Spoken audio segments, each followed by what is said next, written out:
Welcome back again to the Fedric's lens. Seeing that the sky repeats is one thing. Holding that repetition is another. That is the threshold this part of the story has to cross. Because once human beings began trusting the heavens as a recurring order, a new problem appeared. Memory could notice return. Experience could feel rhythm. Communities could inherit seasonal expectation. But recurrence alone was not enough. If the sky was going to guide life more precisely, more durably, and more reliably across generations, then pattern had to become something stronger than memory. It had to become structure. That is where number and geometry enter the story. Not as decoration, not as abstract cleverness, not as some detached intellectual game, but as one of civilization's first serious attempts to hold repeating reality in a form the mind could preserve, compare, and transmit. That is what this stage is really about. The moment the heavens stopped being only watched and began to be thought through. Because recurrence changes human attention. Once people realize something comes back, they start asking more disciplined questions. Not just does it return, but how often? How far? In what pattern? At what interval? At what angle? In what relation to everything else? That is the pressure that gives rise to structure. A cycle seen once can be remembered. A cycle seen many times can be compared. And once comparison begins, number begins to matter. This is one of the first major civilizational moves. The world shifts from being merely experienced to being counted. And counting changes everything. Because counting stabilizes recurrence. It makes a pattern harder to lose.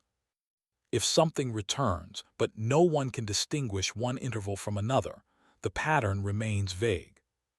But once intervals can be counted, difference becomes legible. Now there is sequence. Now there is comparison. Now one return can be set beside another. This is why number matters so much. Not because it makes the heavens cold or mechanical, but because it gives repetition a stronger memory than intuition alone. A cycle that is only felt can drift. A cycle that is counted begins to hold. That is the first half of the shift. The second half is geometry. Because the heavens do not only repeat. They move. They rise, descend, arc, shift, return, and relate across visible space. And once motion becomes important, number alone is no longer enough. Movement needs form.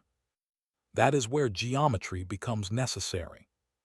This is one of the deepest things to understand about the birth of structured sky reading. Geometry is not just a decorative layer added later. It is what happens when human beings try to give stable form to repeated motion.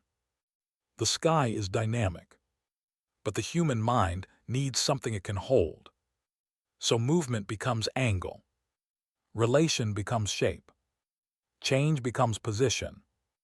The vastness overhead begins to acquire describable form.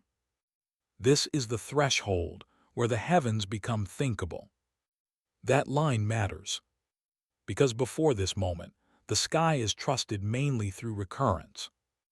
After this moment, the sky can begin to be grasped through relation.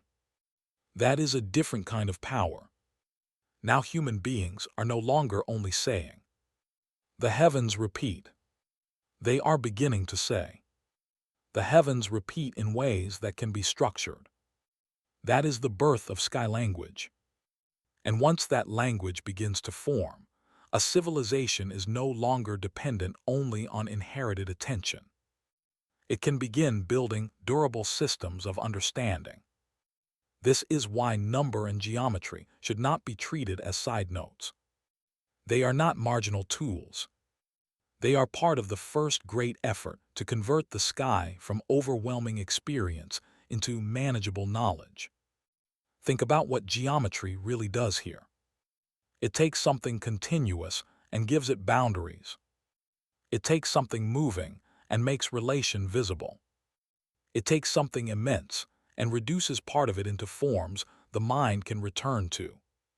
Circle, arc, angle, position, interval. These are not just technical words. They are the beginnings of a new relationship between humans and reality. A relationship in which order no longer has to remain only in the sky itself. It can begin living in the mind. And that is one of the most important transitions in the whole series. Because once order can live in structured thought, it becomes easier to preserve beyond direct observation. This is where a civilization gains something extraordinary. The sky no longer has to teach only by immediate encounter. Its patterns can begin to survive through abstraction. That matters because abstraction travels. A person's memory dies. A season passes. A night ends. A sky event slips away.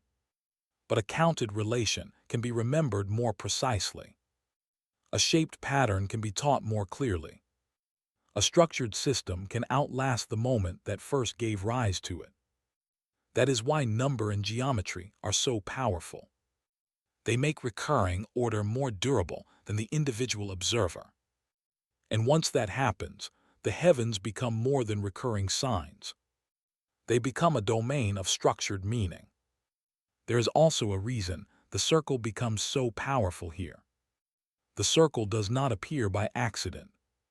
It carries unusual force because it resonates with what people already experience in the heavens. Return, recurrence, enclosure, sequence, continuity. That is why circular thinking about the cosmos feels so natural in early structured sky reading. The circle seems to match the logic of recurrence. It gives visible form to the intuition that the heavens are not random, but rhythmically ordered. This is one reason circular diagrams, circular instruments, and circular cosmological forms become so influential later. The circle does not only organize information. It feels like the right shape for an ordered sky. That feeling matters, because people do not only trust systems because they are precise. They also trust systems because their forms feel faithful to experience. A circle can feel true before it is explained in detail. A repeating form can feel trustworthy before its deeper logic is fully mastered.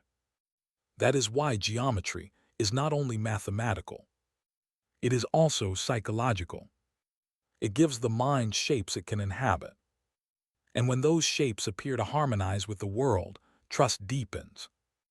This is where the story begins to move beyond simple survival patterning and toward intellectual civilization. The heavens are no longer only a recurring order overhead. They are becoming a structured field of relations that can be held, reasoned through, and transmitted. That is a civilizational threshold. Because once pattern becomes number and motion becomes geometry, knowledge is no longer trapped inside immediate experience. It can begin to move. From observer to student. From generation to generation. From direct sight to preserved method. This is how the sky becomes not only visible, but teachable. That is one of the deepest consequences of abstraction. It allows the heavens to survive beyond the night in which they were observed. A pattern noticed can be forgotten. A relation structured can be taught. That is the difference. And once the heavens become teachable in this stronger sense, they begin moving towards something even more powerful. They become buildable. That is the next threshold. Because the moment order becomes thinkable in structured form, it no longer has to remain only in the mind. It can be encoded. It can be arranged. It can be laid out. It can be engraved. It can become instrument. That is the hidden pressure inside this whole stage. Number and geometry are not the end of the story. They are the bridge. Without them, the instrument to come would feel like a mysterious artifact. With them, it becomes what it really is: the material compression of a world that has already been structured in thought. That is why this stage matters so much. It prevents the story from becoming magical or abrupt. It shows the middle, the essential middle. First, humans trusted recurrence. Then they disciplined it. They counted it. They shaped it. They turned return into relation. They turned motion into form. They began building a language strong enough to carry the heavens, without the heavens being physically present. That is what number and geometry really are in this story. They are not just tools of measurement. They are the first durable containers of cosmic order. And once you see that, the next move becomes almost inevitable. If the sky can be counted, if motion can be shaped, if order can be preserved in relation, then sooner or later human beings will try to compress that structured order into something even more practical. Not just memory, not just concept, not just diagram in the abstract, but object, something that can be handled, consulted, carried, used. That is where the next threshold begins. Because once the heavens could be described in number and form, the next step was inevitable. Cosmic order would be built into something human hands could hold. And that is where the story goes next. You made it to the end, you're a legend. If this video made you see the world a little differently, go ahead and smash that like button, drop your thoughts in the comments, and subscribe for more.